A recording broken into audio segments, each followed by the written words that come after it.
À la périphérie de la ville, là où les routes pavées se transforment en chemins de terre, se dresse une ancienne maison victorienne, connue sous le nom de l'Ombrageuse. Abandonnée depuis des décennies, elle est entourée de légendes sur les murmures fantomatiques qui résonnent dans ses couloirs la nuit. Émilie, une jeune étudiante en urbanisme fascinée par les histoires locales, décide de s'aventurer dans l'Ombrageuse durant une nuit sans lune. La ville semble étouffée par une brume épaisse, et les arbres sans feuilles ressemblent à des spectres figés dans le temps. Émilie est déterminée à prouver que ces rumeurs n'ont aucun fondement. Alors qu'elle pousse la porte grinçante, une odeur de bois pourri et de poussière l'enveloppe. Ses pas résonnent dans le hall glacé, à peine éclairé par sa lampe de poche. Chacune de ces expirations déclenche un nuage de condensation dans l'air glacial.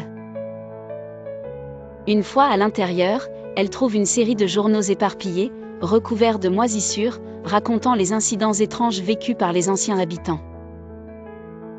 Intriguée, Émilie commence à lire ces récits. Un sentiment de malaise s'empare d'elle. Chaque histoire raconte des apparitions de figures ombreuses, des lanternes s'illuminant seules, et une mélodie étrange flottant dans l'air, comme jouée par un orchestre invisible. Soudain, un claquement de porte la fait sursauter. Sa lampe vacille. Des frissons lui parcourent l'échine. Elle réalise que les événements décrits se mettent en scène autour d'elle. Angoissée, elle essaie de se rassurer en se disant que ce n'est que son imagination.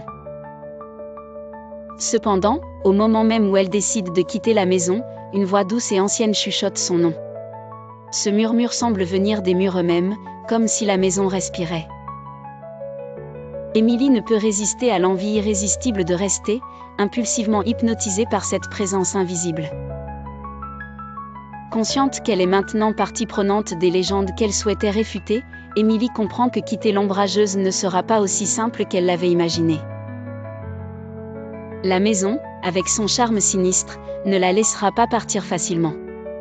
Elle est désormais piégée, prisonnière d'une histoire qui refuse de s'effacer.